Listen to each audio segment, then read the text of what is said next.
श्री गणेश दत्त गुरुभ्यो नमः। अखंड मंडलाकारं व्याप्तं येन चराचरं तत्पदं दर्शितं येन तस्मै श्री गुरुवे नमः। परमपूज्य सद्गुरू श्री रामकृष्ण क्षीरसागर स्वामींना वंदन करून संघटित सत्संग मंडळांच्या या गुरुकार्यातील मोहिमेमधल्या 1253व्या भागाचं मी पठण करीत आहे। आज भाद्रपद कृष्ण प्रतिपदा, शनिवार दिनांक 30 सप्टेंबर 2023। उपदेशामृत संग्रह भाग 4 या ग्रंथातील श्री दत्तात्रय सत्संग मंडळ सावेडी रोड अहमदनगर दिनांक 10/1/1988 या दिवशी परमपूज्य सद्गुरूंच्या अमृतवाणीतील काही अमृतकर्ण। इतर वेळी कावळा शिवला तर अपशकुन मानतात, परंतु श्राद्धाच्या पिंडाला कावळा शिवणे याला फार महत्त्व दिलेले आहे असे का?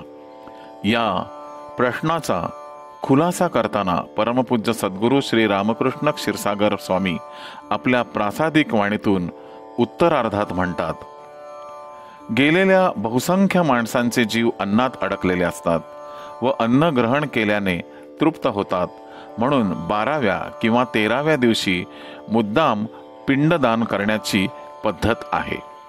ज्या व्यक्तीचा जीव किंवा तीव्र इच्छा अतृप्त राहिलेल्या असतात तर ती व्यक्ती कावळ्याच्या रूपाने स्पर्श करतात किंवा ज्यांना अन्न पाहिजे ते ह्या स्वरूपात येऊन खाऊन जातात। आता कोणीही निरीच्छ मनाने जात नाही। दिवसेंदिवस जाणाऱ्या माणसांचा दर्जा कमी कमी होत चाललेला आहे।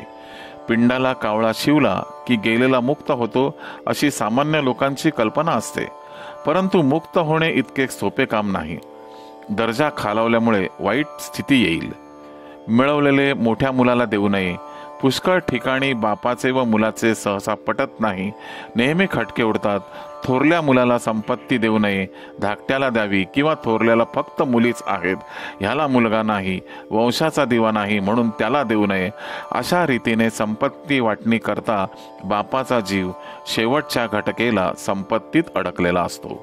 म्हणून गेलेल्या व्यक्तीच्या 13व्या दिवशी व नंतर तिथीला पिंडदान करणे, श्राद्ध करणे आवश्यक आहे, हे प्रत्येकाने लक्षात ठेवावे।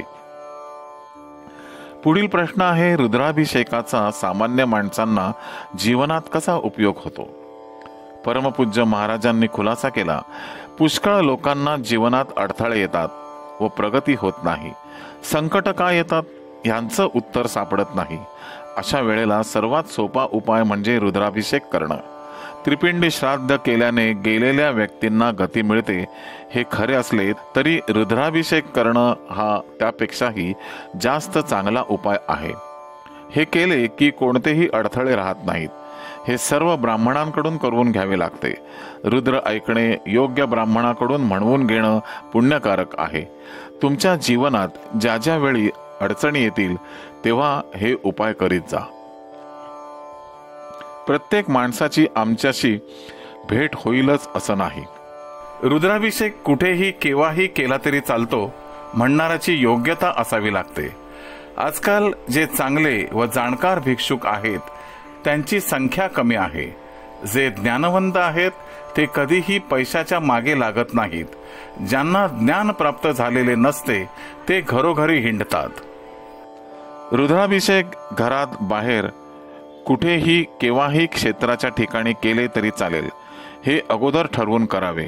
प्रदोष, सोमवार, एकादशी ह्या वारी अगोदर ठरवून करावेत।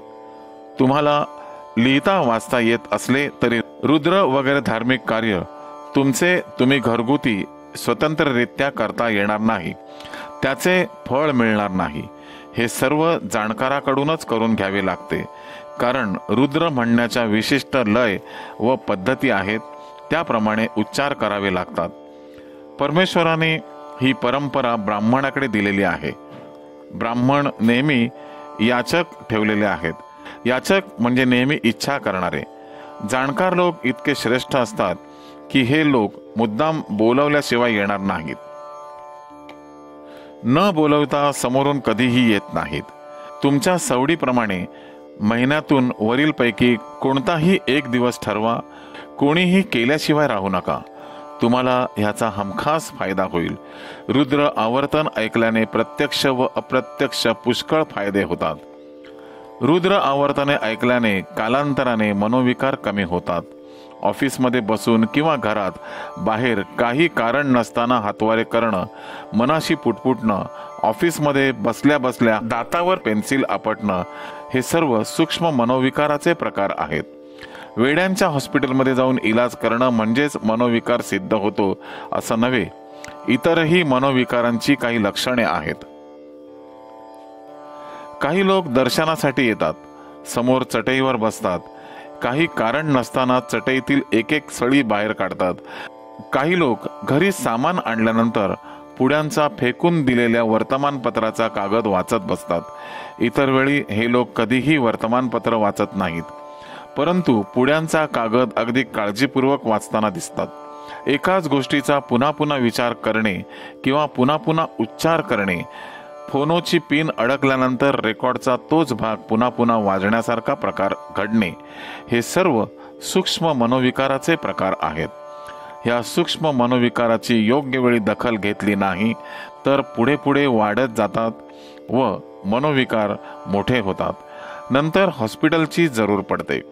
स्वस्थ मन कोणास म्हणावे तर जो अगदी मोकळ्या मनाने स्तब्ध बसून स्वतःच आंतरिक आनंद उपभोगून मजेत व आनंदात राहतो तो. काही लोकांना विनाकारण काळजी करण्याचा स्वभाव असतो. एक जण स्वतःचा 5 वर्ष वयाचा मुलगा घेऊन दर्शनाला आला व म्हणाला की हा मुलगा फार मंद दिसतो, ह्याकडे बघा, हा हुशार निघेल का? मी त्याला खुलासा केला की हे कोवळे वय असते, संस्कार ग्रहण करण्याचे वय आहे. मुलाचे कर्तृत्वाची चुणूक व हुशारी वयाच्या 10च्या पुढे लक्षात यायला लागते. तेव्हा आत्ताच कोणतीही काळजी करून विनाकारण मनाला शिणवू नका. पुण्याचा एक भक्त त्याचे 5 ते 6 वर्षाच्या मुलाला घेऊन दर्शनाला आला व मला विचारले की ह्या मुलाचे लग्न होईल का? त्याला ह्याची फार काळजी लागली होती. मी त्याला सांगितले की ह्या वयात लग्न कसे होईल? लग्नाचे वय झाल्यानंतर पाहता येईल, आत्ताच काळजी करण्याचे कारण नाही. सर्व श्लोक संस्कृत मध्ये आहेत. सामान्य लोकांना संस्कृत तर येत नाही व समजत तर मुळीच नाही. ते आम्हाला असे विचारतात की रुद्र म्हणा किंवा इतर धार्मिक कार्यक्रमाच्या वेळी ब्राह्मण संस्कृतमधून काय बडबड करतात कोण जाणे. जर त्यांना हयातीत काहीच कळत समजत नाही तर परिणाम कसे काय होणार? शब्दामध्ये, वाणीमध्ये शक्ती सामावलेली आहे. योग्य व शास्त्रोक्त पद्धतीने श्लोकांचा उच्चार केल्यास ती शक्ती बाहेर पडते व जे लोक हे श्रवण करतात त्यांना त्याचा फायदा मिळतो. हे खरे त्यातले रहस्य आहे. श्री गुरुदेव दत्त. गुरुबंधू आणि भगिनीनो, या खुलाशाच्या पुढील भागाचे पठण उद्या सकाळी 6 वाजता. श्री गुरुदेव दत्त.